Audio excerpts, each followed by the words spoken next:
வணக்கம் நண்பர்களே, நம்ம சேனலுக்கு உங்களை வரவேற்கிறேன். இன்றைய வீடியோவில் நாம் அனைவருக்கு தேவையான ஒரு முக்கியமான விஷயத்தை பற்றி பேச போறோம். அதாவது ப்ராஜெக்ட் மேனேஜ்மெண்ட். ப்ராஜெக்ட் மேனேஜ்மெண்ட் நான் என்ன தெரியுமா? ஒரு திட்டத்தை சரியான நேரத்தில் திட்டமிட்ட பட்ஜெட்டில் தரமான முறையில் முடிப்பதற்கு பயன்படுத்தப்படும் முறைதான் ப்ராஜெக்ட் மேனேஜ்மெண்ட். இதுல 5 முக்கியமான கட்டங்க இருக்கு. 1. இனிஷியேஷன், தொடக்கம். இது ஆரம்ப கட்டம்.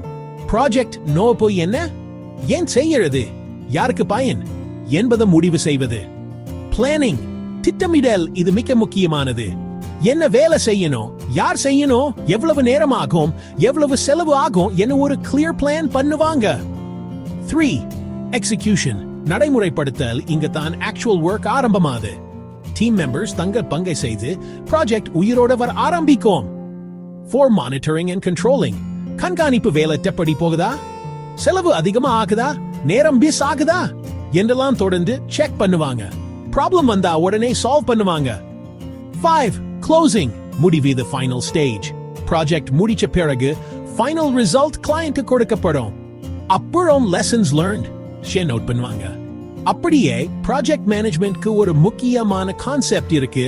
அதுதான் ட்ரிபிள் கன்ஸ்ட்ரெயின்ட்ஸ். இதுல 3 முக்கிய ஃபேக்டர்ஸ்: டைம், காஸ்ட், ஸ்கோப். இந்த பேலன்ஸா இருந்தாதான் ப்ராஜெக்ட் வெற்றியாகும்.